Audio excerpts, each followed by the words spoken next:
Sri Tinku Roy, Honorable Minister for Social Welfare and Social Education, will attend as the chief guest in the state level workshop on the Maintenance and Welfare of Parents and Senior Citizen Act 2007 and rules thereunder at Pragna Bhavan, Hall number 3, Agartala.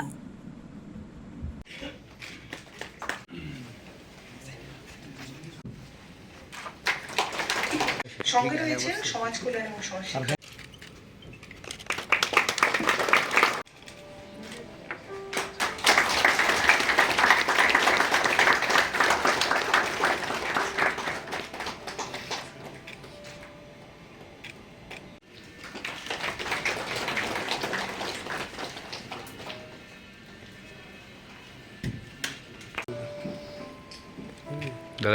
দেখেছি স্বচ্ছ ভারত আজ বড় একটা mission সফল হয়েছে। আমরা আগের যে শহর আগরতলা শহর বা অন্যান্য শহরে আমরা যখন যাই বেরোই তখনকার শহর আর আজকের শহর অনেক বদলেছে, কারণ আজ সচেতন হয়েছে মানুষ, সবাই সেটাকে নিজেকে সামিল করেছে। আজ প্রত্যেক ছাত্র ছাত্রীরা যখন রাস্তায় বেরোয় আমরা দেখি সেখানে একটা চকলেট খেলে পড়ে সেই কাগজটা নিজে পকেটে ঢুকিয়ে রাখে। এই যে পরিবর্তন, আজ এই বৃদ্ধ বয়স্ক যাদের নিয়ে আমরা আলোচনা করছি, তাদের ভরণ পোষণ, তাদেরকে দেখাশোনা, তাদেরকে সম্মান করা, তাদেরকে বাড়িতে রাখা, সেটা জন আন্দোলনে রূপ নিতে হবে। প্রত্যেকটা স্কুলে ছাত্রদেরকে, আজ যখন আমরা 9-10 ছাত্ররা থাকে, কলেজে ছাত্ররা থাকে, সেখানেও এই অ্যাওয়ারনেসটা করতে হবে। আমরা দেখেছি আমাদের এই রাজ্যে অনেকগুলো বৃদ্ধাশ্রম তৈরি হয়েছে, এক দুটা না, অনেকগুলো।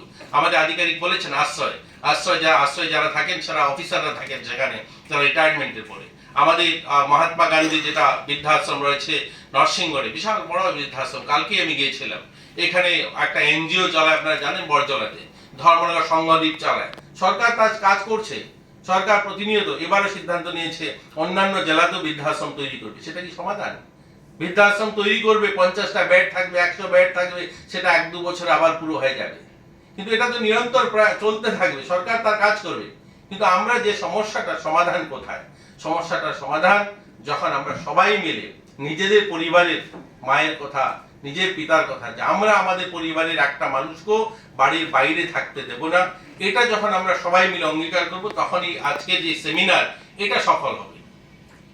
আমরা দেখি আমাদের এই রাজ্যে অনেকগুলো আজ বৃদ্ধাশ্রম তৈরি করার জন্য অনেক জেলার থেকে প্রপোজাল আসছে। আমাদের এখানে থাকার নেই, সংঘদ্বীপ জায়গা নেই সেখানে থাকার, সংঘদ্বীপের কোনো জায়গা নেই সেখানে থাকার মতো। সরকারি যে হোমগুলো সেখানে আর কোনো জায়গা নেই, সিট নেই, সেখানে আরো নতুন নতুন করতে হবে।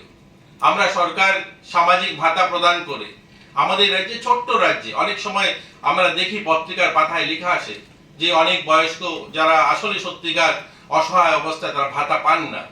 আমাদের কষ্ট হয়, কিন্তু একবার আমরা ভাবি না, এখানে যারা অফিসাররা আছে, যারা সাংবাদিক বন্ধুরা আছে, ভাবুন কতগুলো লোক ভাতা পায়। 4,10,000 লোক ভাতা পায় ত্রিপুরাতে, সামাজিক ভাতা দেওয়া হয়। তার মধ্যে একটা বড় সংখ্যা ভাতা দেওয়া হয় শুধু বয়স্কদের জন্য। এই বয়স্ক সংখ্যাটা ভাবুন, আমাদের পরিবার সংখ্যা এই রাজ্যে মাত্র 9 লক্ষ পরিবার, আর 4,10,000 পরিবার ভাতা যায়, অর্থাৎ প্রত্যেক 1-2 পরিবার পরে ভাতা পাচ্ছে। আমরা বলি কর্মচারী সংখ্যা এখানে প্রায় 1.5 লাখের উপর কর্মচারী সংখ্যা, পেনশনার আছেন, ব্যবসায়ীরা আছেন, সমৃদ্ধ পরিবার আছেন, আর্থিকভাবে সচ্ছল পরিবার আছেন, তারপরেও ভাতার সংখ্যাটা ভাবুন। সারা দেশের মধ্যে যদি জনসংখ্যার নিরিখে দেখবেন, সবচেয়ে বেশি সংখ্যা আমাদের এখানে ভাতা দেওয়া হয়। পরিমাণটা ওই ছত্তিশগড়ে নতুন সরকার আসার পর সেখানে ভাতা বাড়ানো হয়েছে অ্যামাউন্টটা, নতুবা ভারতবর্ষের সবচেয়ে বেশি অ্যামাউন্ট ভাতাও আমরা দেই এবং সংখ্যাটাও আমরা সবচেয়ে বেশি মানুষকে দিই। আমাদের এখানে শুধুমাত্র এটা বেদি নয়, আমরা দেখি গ্রামে ছেলেমেয়েরা এস্টাবলিশ, এরা ভালো ব্যবসা করেন, নিজেরা প্রতিষ্ঠিত হয়েছেন, মা বাবাকে আলাদা করে রেশন কার্ড আলাদা করে নিচ্ছেন। যখন রেশন কার্ড আলাদা করে নিচ্ছেন, এসে যাচ্ছেন যে সামাজিক ভাতার জন্য, তাদেরকে আর দেখছেন না। শুধুমাত্র সরকারি চাকরি করলেই নয়, আমাদের সচিব বলেছেন যে ওই ভদ্রলোক, অর্থাৎ যে পরিবার, ওই পরিবারের মা বাবার মৃত্যুর পরে ওই পরিবারের যারা যারা আইনের মাধ্যমে যারা ওই সম্পত্তির দাবিদার, তারাও উনাকে দেখাশোনার দায়িত্ব নিতে পারেন, বা আইন মোতাবেক সেটা বাধ্য। আমরা ভাবি শুধু ছেলে মেয়ে দেখতে হবে, ছেলে মেয়ে নয়, এটা আইনের যখন বিষয় আসবে ওনারা বলবেন। অর্থাৎ ওই বাড়ির ওই যারা বয়স্ক, যাদের কথা বলছি, ওই বয়স্ক ভদ্রলোক বা ভদ্র মহিলা মৃত্যুর পরে ওই সম্পত্তির যারা আইনত দাবিদার হবেন, অর্থাৎ মামার বাড়ির দিকেও হতে পারে, অনেক সময় তার বাড়ির ছেলে সন্তান না থাকলেও ভাতিজাও কিন্তু বা ভাতিজা ভাতিজি ভাগ্নি ওরাও কিন্তু সেই সম্পত্তির দাবিদার হয়। এরাও কিন্তু ওনাকে দেখাশোনা করা বা ওনার ভরণ পোষণ করার দায়িত্ব নিতে পারে, এটা আইনেও রয়েছে। কিন্তু সেটা কেন বলবে, আইন কেন বলবে? আমরা কেন নিজেদের থেকে এগিয়ে আসি না? আমরা নিজেদের থেকে কেন সেটা করি না? আমরা দেখেছি আমাদের এখানে মহকুমা শাসকদের কাছে পুরো দায়িত্ব দেওয়া আছে। যদি কেউ সেখানে ক্লেম করে যে আমাকে ভরণ পোষণ দেওয়া হচ্ছে না, 3 থেকে 4 মাসের মধ্যে সেটা নিষ্পত্তি করতে হবে, এবং সেই নিষ্পত্তি হওয়ার আগ পর্যন্ত সেখানেও নির্দেশ দিতে পারে ওনাকে ভরণ পোষণ দেওয়ার জন্য। তো সবাই মিলে এই কাজটা করব। আমরা আইনি বিষয়গুলো যারা এক্সপার্টরা রয়েছেন, নিশ্চয়ই আমি তাপস বাবু রয়েছেন, স্বপন চৌধুরী রয়েছেন, উনি বলবেন, এরপরেও আরেকজন আসবেন, ওনারাও বলবেন, পুরো টেকনিক্যাল সেশন ওনারা নেবেন যে আমাদের কি করতে হবে অফিসাররা। কিন্তু আমি চাইবো আমাদের মাধ্যমে এই মেসেজটা যেন একদম নিচে পর্যন্ত পৌঁছায়, যে সবাই মিলে যতক্ষণ পর্যন্ত এই আন্দোলনে নিজেদেরকে সামিল না করব, তাহলে এই সমস্ত অনুষ্ঠানের সফল বা আমরা অন্যান্য কার্যক্রমগুলো করি, যে সরকারি কার্যক্রম যেভাবে চলে আসে ঠিক সেভাবে চলতে থাকবে।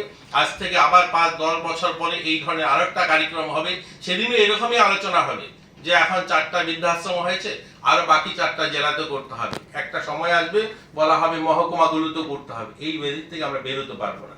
এই বেদির থেকে তখনই বেরোতে পারবো আমরা প্রত্যেকটা মানুষকে যখন সচেতন করতে পারবো যে এটা শুধুমাত্র সরকারের দায়িত্ব নয়, এটা প্রত্যেকটা নাগরিকের দায়িত্ব। আমি আমার মা বাবাকে বাড়িতে রাখবো, সম্মান করব তাকে, কারণ এই মানুষগুলোরই অক্লান্ত পরিশ্রম, এই মানুষগুলোরই এত ত্যাগ তপস্যার ফল আমরা নিজেরা প্রতিষ্ঠিত হতে পারি।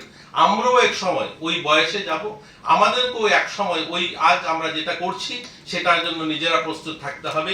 এই দিনটা আমাদের জন্য আসবে, তার জন্য এখন থেকে আমরা আমাদের মা বাবাকে সম্মান করব এবং বাড়িতে রাখার জন্য যতটুকু সম্ভব আমরা প্রয়াস করব। এই কথাগুলো বলে সবাইকে